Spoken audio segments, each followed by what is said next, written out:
저기 있는 거.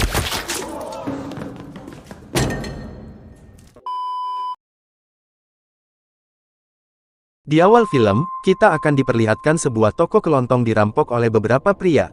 당하고 드셔야죠. Tak lama kemudian, ada seorang wanita yang bernama Okju, datang untuk membeli sesuatu. Hingga pada akhirnya, inilah yang terjadi.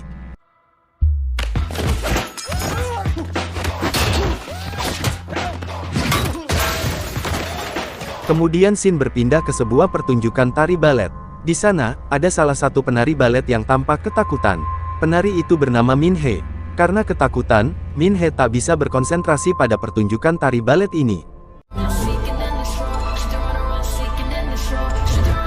Beberapa hari kemudian, Min-hee menelpon Okju. Sebenarnya, Min-hee dan Okju sahabat karib. Min-hee menelpon Okju hanya untuk ketemuan. Karena, mereka berdua sudah lama tidak bertemu. Tanpa membuang waktu, Okju pun langsung bergegas untuk pergi ke rumah Min-hee. Okju menyempatkan diri untuk mampir ke minimarket untuk membeli bir dan beberapa cemilan. Singkat waktu, Okju pun sampai di rumah Min-hee. Anehnya, rumah Min-hee sangat sepi. Karena khawatir, Okju pun mengecek beberapa ruangan. Dan tanpa sengaja, Okju menemukan sebuah kado yang berisi sepasang sepatu balet dan sebuah catatan kecil. Catatan kecil itu berisi, "Tolong balaskan dendamku, kurasa kau akan mampu melakukannya." Di catatan kecil itu tertera sebuah nama Chef Choi 1004. Karena hal ini, Okju pun menjadi sangat khawatir dengan keadaan Min-hee. Hingga pada akhirnya, Okju mencoba menelpon Min-hee. Dan suara nada dering telepon Min-hee terdengar di kamar mandi. Secara mengejutkan, ternyata Min-hee sudah tewas karena bunuh diri. Lalu, Okju teringat saat pertama kali bertemu dengan Min-hee. Pada saat itu, Okju hendak membeli kue ulang tahun. Kebetulan pemilik toko kue itu adalah Min-hee.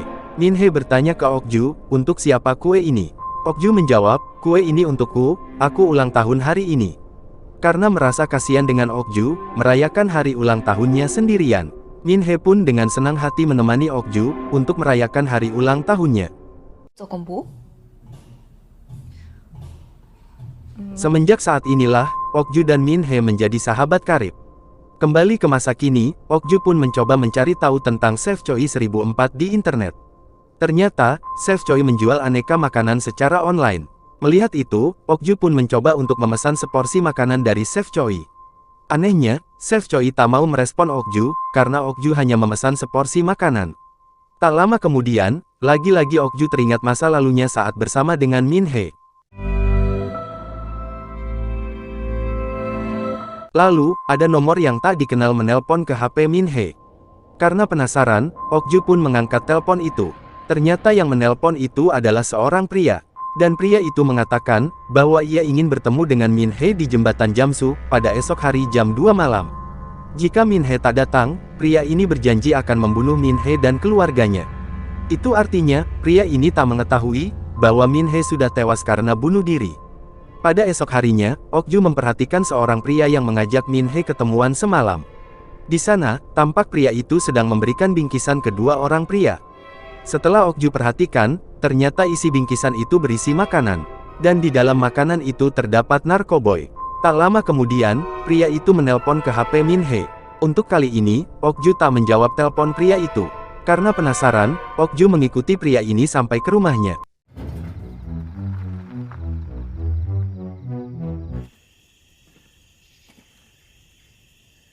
Keesokan harinya, Okju mencoba menyusup ke rumah pria itu. Di sana, Okju memasang alat penyadap suara. Tak sampai di situ saja, Okju mencoba mencari sesuatu di rumah pria ini. Dan tanpa sengaja, Okju menemukan alat-alat seks di lemari pria ini. Yang lebih mengejutkan, di lemari pria ini terdapat banyak flash disk. Dan salah satu flash disk terdapat nama Min-hee. Setelah diperiksa Okju, ternyata isi flash disk itu berisi video syur antara Min-hee dan pria ini. Ternyata, inilah alasannya Min-hee tak konsentrasi saat pertunjukan tari baletnya yang terakhir. Pada saat itu, pria ini sedang menonton pertunjukan tari balet Min-hee. Dan bisa Okju pastikan, bahwa semua isi flash disk itu, berisi video syur pria ini dengan banyak wanita. Setelah mengetahui video itu, Okju tampak frustasi dan sangat bersedih, atas apa yang menimpa pada sahabatnya. Pada malam harinya, Okju berkonsentrasi penuh untuk mendengarkan setiap kegiatan pria ini. Hingga pada akhirnya, ada seseorang menelpon pria ini. Dan yang menelpon pria ini adalah temannya. Temannya ini, mengajak pria ini untuk memburu wanita yang akan mereka jadikan korban baru. Dan mereka janjian di sebuah klub malam. Setelah itu, Okju mampir ke rumah almarhum Min Hee. Tujuan Okju ke rumah almarhum Min Hee, hanya untuk mengambil sebuah baju. Pada malam harinya, Okju pun pergi ke klub malam, tempat pria itu janjian dengan temannya. Di sana, Okju berusaha menarik perhatian pria itu. Hingga pada akhirnya, pria ini pun mengajak Okju untuk berkenalan. Ternyata nama pria ini adalah Choi. Tanpa membuang waktu, Choi pun langsung membawa Okju ke sebuah hotel di tempat yang terpencil. Saat di kamar hotel, Choi berhasil membius Okju. Selanjutnya, tentu saja Choi akan melakukan aksinya. Namun siapa sangka, ternyata Okju hanya berpura-pura pingsan, dan Okju pun langsung menyerang Choi.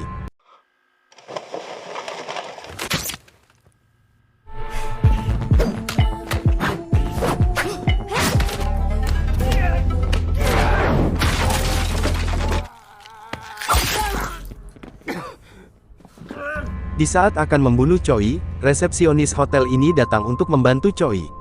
Syukurnya, Okju dibantu oleh korban tawanan Choi yang bernama Lisa. Syukurnya lagi, Okju dan Lisa berhasil kabur menggunakan mobil Choi. Keesokan harinya, bosnya Choi yang bernama Jisung, datang untuk menjenguk Choi yang masih berada di hotel. Bukannya iba, Jisung malah mengomeli Choi. Jisung sangat marah dengan kekacauan yang Choi buat. Ditambah lagi, ada satu tawanan mereka yang berhasil kabur, yaitu Lisa. Sedikit informasi, Jisung ini memiliki bisnis, menjual narkoboy dalam skala besar, dan ia juga menculik serta menjual para wanita. Hingga pada akhirnya, Jisung meminta ke Choi, agar membawa Lisa dan Okju ke hadapannya dalam waktu 3 hari. Jika Choi tak sanggup, maka Jisung akan menghabisi Choi. Di saat yang bersamaan, Okju saat ini mengajak Lisa untuk makan di sebuah warteg. Di sana pula, Okju mencoba mencari tahu mengenai Choi. Lisa pun menjelaskan, bahwa kami dulunya dijebak oleh Choi. Jika kami menolak semua permintaannya, maka Choi akan mengupload video syur kami ke internet. Dan kami sangat takut itu terjadi. Dulu ada beberapa orang yang membangkang kepada Choi.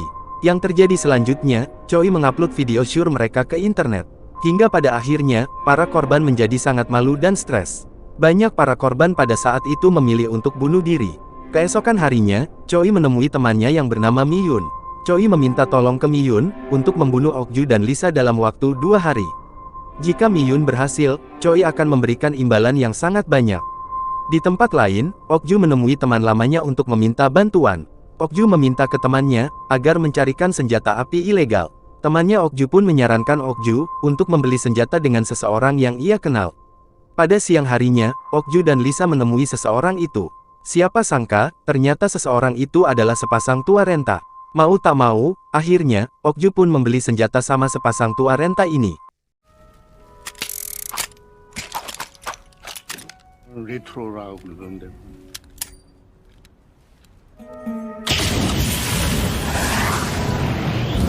Pada malam harinya, Okju membersihkan senjata api yang baru ia beli.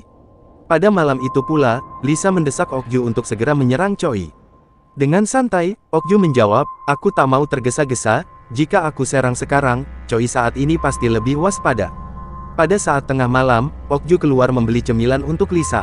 Di saat Okju baru sampai rumah, Okju diserang oleh Mi-yun dan Choi. Syukurnya, Okju berhasil kabur dengan cara melompat jendela, sedangkan Lisa, diculik oleh Mi-yun dan Choi. Keesokan harinya, Choi dan Mi-yun menemui Jisung di peternakan kuda. Di sana, Choi membohongi Jisung dengan mengatakan, bahwa ia sudah membunuh Okju. Dan Jisung percaya dengan perkataan Choi. Setelah itu, Choi dan Mi-yun menyiksa Lisa dengan cara yang brutal.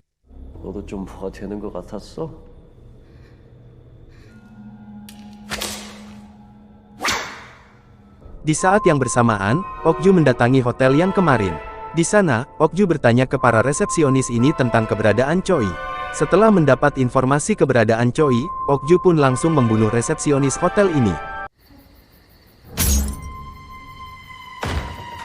Singkat waktu, akhirnya Okju mendatangi peternakan kuda milik Jisung. Secara mengejutkan, ternyata di peternakan inilah, Jisung memproduksi narkoboinya. Awalnya, Okju hanya bertanya di mana Choi berada. Namun tak ada satu orang pun yang menjawab. Hingga pada akhirnya, Okju pun langsung menghabisi mereka semua.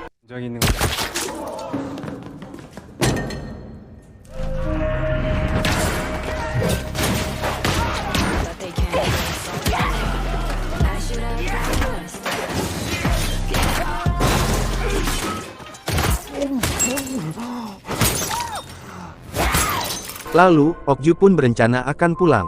Namun secara tak sengaja, Okju bertemu dengan Mi-yun yang sedang mengendarai mobil. Di mobil itu, Okju melihat Lisa yang sudah terkapar. Tak lama kemudian, Choi berhasil menembak lengan Okju. Kesempatan ini pun, akan dimanfaatkan Mi-yun untuk membunuh Okju. Namun dengan gilanya, Choi malah membunuh Mi-yun. Di saat Choi akan membunuh Okju, secara mengejutkan, Lisa berhasil menembak Choi. Kesempatan ini pun, dimanfaatkan Okju untuk menyerang Choi. Setelah itu, Okju dan Lisa membawa Choi ke tepi pantai. Di sanalah, Okju membunuh Choi dengan cara yang sangat brutal.